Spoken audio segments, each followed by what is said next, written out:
Hi everyone, my name is Esther and I want to welcome you to today's session surrounding Comeet Insights. We know that data is becoming really important for different business decisions throughout the company. So today we're going to show you the different reports that we created at Comeet in order to help you bring that data revolution also towards your hiring process. So we're going to show you how we were able to aggregate your data which you're creating within Comeet and help give you insights, both a general overview and also to see how you can help elevate your recruiting process. Let's get started. So in order to enter your insights reports, you'll just go and click the name of your company and go into Comeet Insights. I already opened the tab in advance. Here you're going to be able to see that on the left-hand side, you'll have the list of ready-made reports that we already made for you. On the right-hand side, you're going to be able to see the filters, and in the center, the most important part, the actual report. Something which is important to note is that you can see here in green a date and time at the top of your screen. This is going to indicate when the data was last updated. We usually update the data once a day during the night or early morning hours, depending where you're located.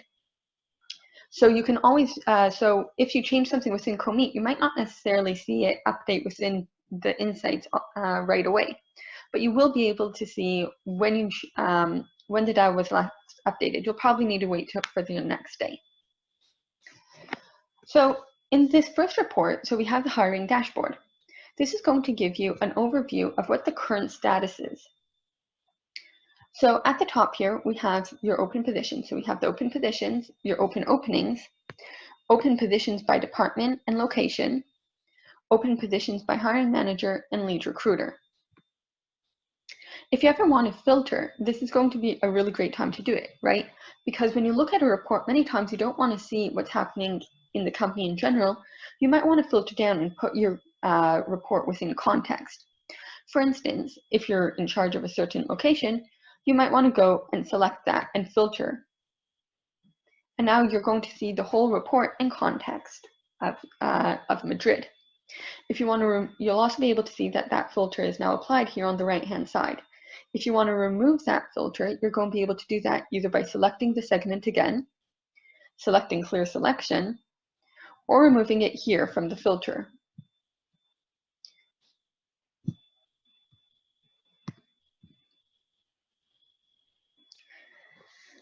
Let's continue on. Down here, we have this really great table, which is going to give you, in one shot, a complete overview of what's happening throughout your entire organization.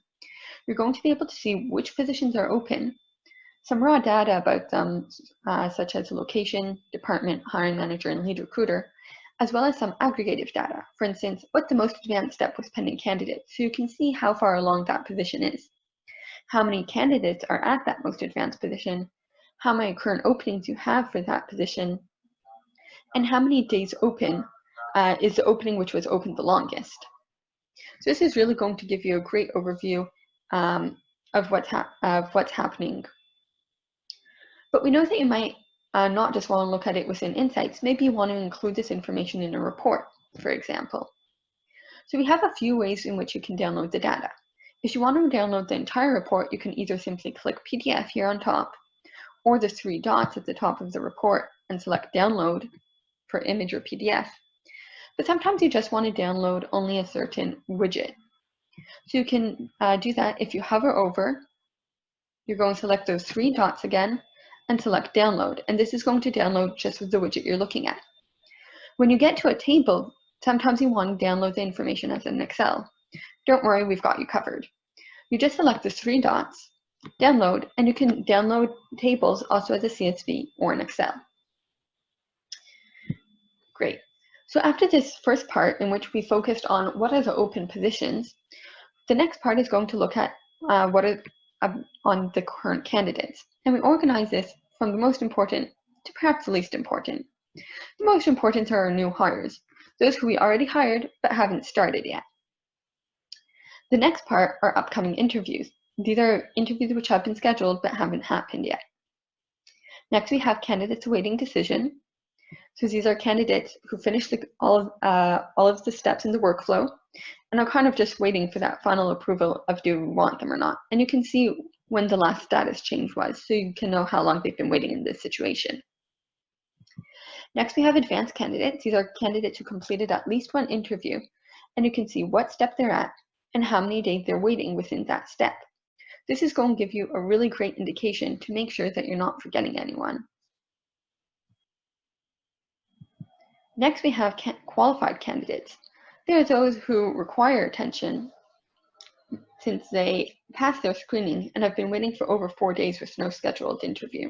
Once again, you're going to be able to see what step they're waiting at and how many days they've been waiting in that step. We have a bit more, but I think it's important that we see what else what other type of reports we have. We have the hires overview. This is going to give you an overview for the last quarter of how many hires you've had. So you have the number of hires, the average time to hire. This is going to be the time since you opened an opening until you hired. So this is going to be how long it took you to fill an opening from the company's point of view. We also have the apply to hire. This is going to be from the candidate's point of view. How long since they applied until you were able to hire them. Within this report, you're going to be able to see that we have a time filter. This is really great because you don't always want to look at the last quarter. So we have a lot of different ways of how you can look at the different times. Here you can say, do you want to look at it in segments of years, quarters, months, weeks, or days? You can also go to the calendar and select specific time periods, or you can go to a list. Also here you have the different options. Let's leave it for now at last quarter. We can see the number of hires by location, department, as well as source type.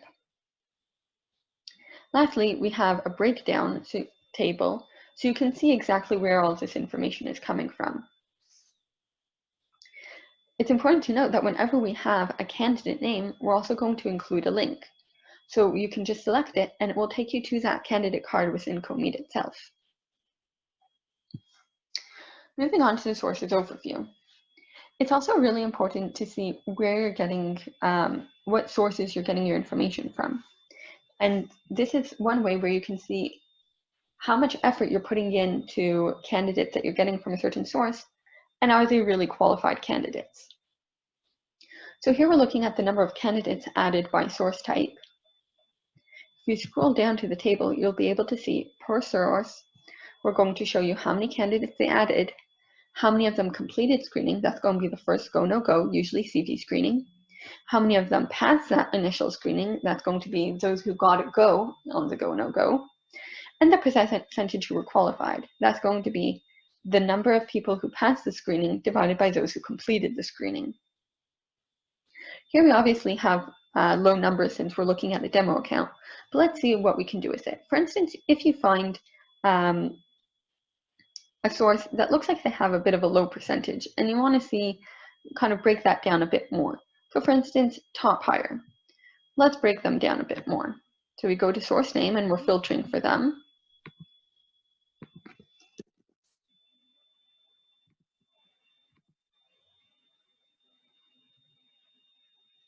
Now we can continue and see the source performance by position.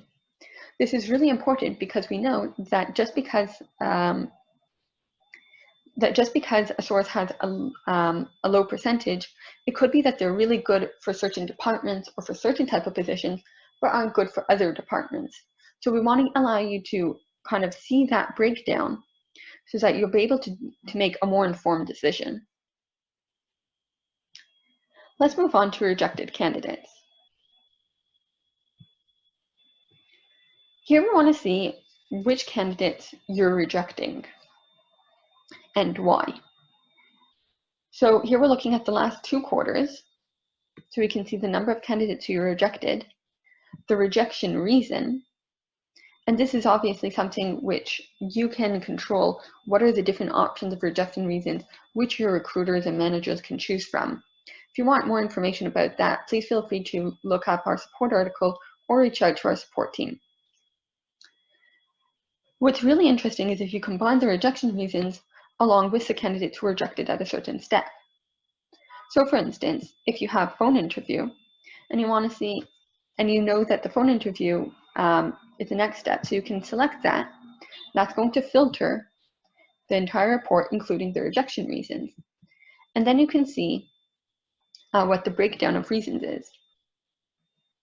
So this combination can be very powerful when you want to do certain investigations of how to make your process more efficient. You can see the rejected candidates by department, as well as by source and position. If you continue down, you can see the table, which is going to give you a breakdown for each candidate, what steps they were rejected at, the disposition reason, as well as any notes that you put in surrounding their rejection. The report surrounding withdrawn candidates is very similar to rejected candidates in terms of how it's built.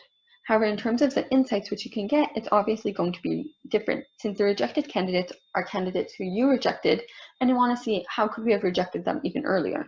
With withdrawn candidates, these are candidates who said no to you, even though you might have wanted them. So here, what's going to be interesting is perhaps looking at the later steps and seeing what reason those candidates gave for leaving and seeing how you could have prevented that. So if we're talking about the same general build of report as a rejected candidates, here you might want to filter to the later steps and see which rejection reasons those candidates gave. Our last two reports are geared towards management. Now we know that management don't really want those detailed reports, which you as recruiters might want. But we do want to give them a great overview, something a bit more high level without the breakdown tables, for example. So we have two reports. The first one is the dashboard, which is going to give you a current status. And the second one, which we're going to get to in a moment, is a quarterly overview. So looking at what happened in the past quarter. Let's start with the dashboard. So we have here the number of current openings broken down by new versus replacement. So that's just going to let them know, are they growing or are they just remaining the same size, but just having to replace people? You have the current openings by department as well as location. Next, we have the current delayed openings. Here you can set within Comeet what your expected hire date is for each opening. If not, we'll give you an automatic 60 days as our default. So here you can see how many openings have passed that expected hire date, and those are going to be considered delayed openings. They'll be able to see how many openings are delayed, are those openings new or replacement, and where are those openings located by department and location. Next, we have a really great table being able to show you where your current openings are in terms of days open. This is going to give you, in a one-shot view, an understanding of how far along are your different openings. So those who are less than 10 days are your new openings. 11 to 30, 31, and 60, those are going to be in the normal range of they're moving along, as well as the later dates, so you can see how many are kind of running and more delayed. Next, we have the openings with the longest days open. Now, I know I said that we don't want to kind of give a lot of tables to management. So here we're not really going to give the list of all openings. We're just going to select the top 10 positions who have some openings with the longest number of days open and highlight those for management so they can see what's happening. Our next report is a quarterly overview, also geared towards management.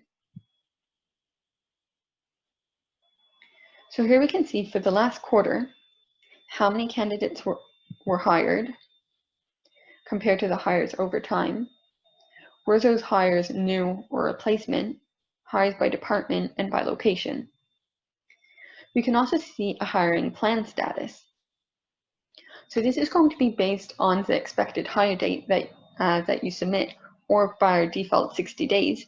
You can see how many of those hires were done on time, how many of them were hired without an expected date, how many of them were hired but delayed, meaning after the expected hire date, and how many expected hires did you have which are still pending today.